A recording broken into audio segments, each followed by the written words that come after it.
Friends இந்த வண்டி வந்து பார்த்தீங்கன்னா ஒரு 2005 மாடல் டாடா இண்டிகா, இது டீசல். இது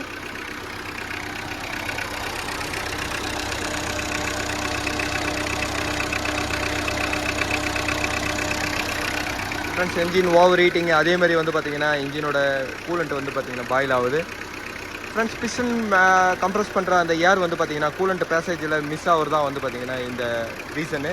இப்போ நான் எந்த இடத்துல மிஸ் ஆகிருக்கு இல்லை எட்டு கேஸ் கட்டு போயிட்டுருக்கான்னு நான் இந்த வீடியோவில் பார்க்குறேன். இப்போ ஃபஸ்ட்டு வந்து பார்த்தீங்கன்னா இதோட சிலிண்டர் ஹெட்டை நான் ரிமூவ் பண்ணுறேன். ஃப்ரெண்ட்ஸ் இந்த இண்டிகாவோட ஹெட்டை வந்து பார்த்தீங்கன்னா நான் ரிமூவ் பண்ணிட்டேன். இதோட கம்ப்ளைண்ட் வந்து பார்த்தீங்கன்னா கம்ப்ரஷன் எஸ்கேப் ஆன இடம் வந்து பார்த்தீங்கன்னா இதுதான். 2 சிலிண்டருக்கு நடுவில் வந்து பார்த்தீங்கன்னா இதில் எஸ்கேப் ஆகிட்டுருக்கு. அதேமாதிரி இந்த இடமும் இதில் வந்து பாருங்கள் க்ளீனாக இருக்குது. இதுதான் வந்து பார்த்தீங்கன்னா கேஸ் கட்டு கரெக்டாக சீலண்ட் ஆகிட்டுருக்கு. இந்த இடத்துல லீக் ஆனதுனால தான் வந்து பார்த்தீங்கன்னா இந்த இடத்துல போய் கூலண்ட்டில் போய் ஏர் மிஸ் ஆகிருக்கு.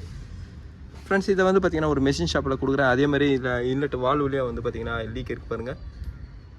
வால்வு சீட்டை வந்து பார்த்தீங்கன்னா இதில் நான் ரெடி பண்ணுறேன்.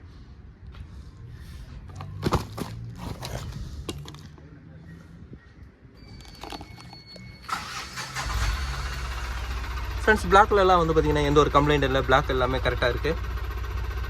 கம்ப்ரஷன் எஸ்கேப் ஆனது இதிலே பாருங்கள், பிளாக்காக தெரியுது. இது மெஷின் ஷாப்புக்கு இந்த ஹெட்டை நான் கொடுக்குறேன். ஃப்ரெண்ட்ஸ் இந்த இண்டிகாவோட ஹெட்டு வந்து பார்த்தீங்கன்னா நான் மெஷின் ஷாப்லேருந்து கொடுத்தேன், அது வந்துருச்சு. இப்போ பிளாக் சைடு பாருங்கள்.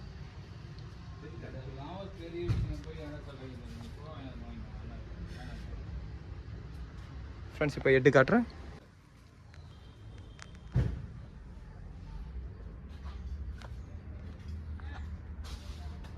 ஃப்ரெண்ட்ஸ் இதுக்கப்புறம் ஹெட்டு நான் ஃபிட் பண்ணுறேன்.